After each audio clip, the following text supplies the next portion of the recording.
Hello，大家好，歡迎嚟到我嘅頻道 Healthy Life Diet Food，我係阿 Friend 主持人楊思。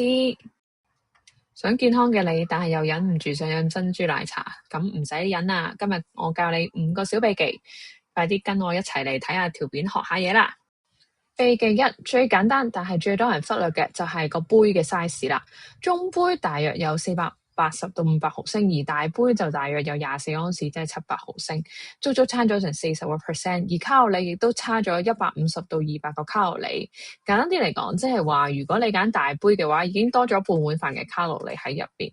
如果你簡單直接落咗個中杯嘅話咧，咁就唔使計其他，先慳翻一大截。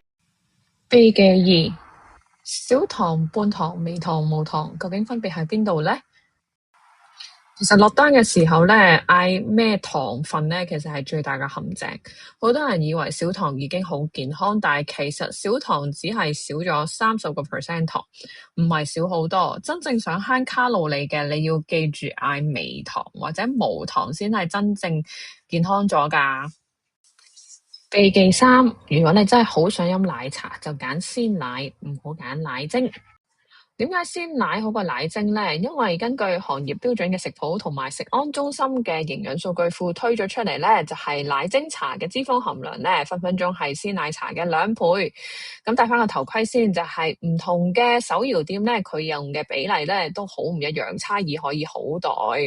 咁但係而家呢，有啲改良咗嘅奶精呢，有啲反式脂肪呢可以低啲嘅。咁但係唔同嘅鋪頭亦都用唔同嘅奶精啦。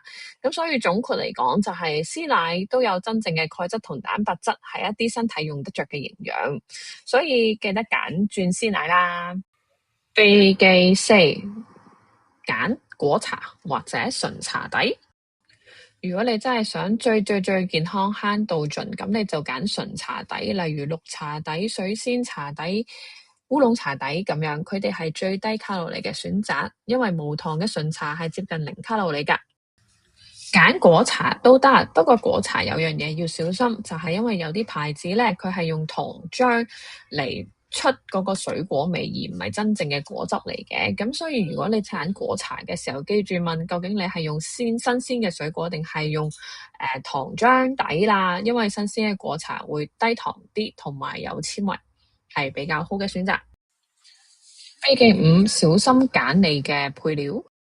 配料其實係隱形卡路里嘅魔鬼啊！根據食安中心嘅官方數據咧，咁我哋其實會發現寒天、仙草同椰果其實佢哋係最低卡路里嘅首選。如果你間唔時想食下布甸、芋圓同珍珠，就真係間唔時好啦。因為你望下佢哋個卡路里分別由60到80去到70到100卡路里每一份㗎。記住唔好加奶蓋，因為加奶蓋一次過會多咗100到150卡路里，因為奶蓋其實係忌廉芝士打發出嚟嘅，脂肪勁高。記得呢6個小秘技，咁就唔係唔可以飲珍珠奶茶，係要識得飲同飲得夠聰明。覺得呢個 tips 有用嘅，就麻煩你俾個 like 同 subscribe我下次再教你點樣出街食飯。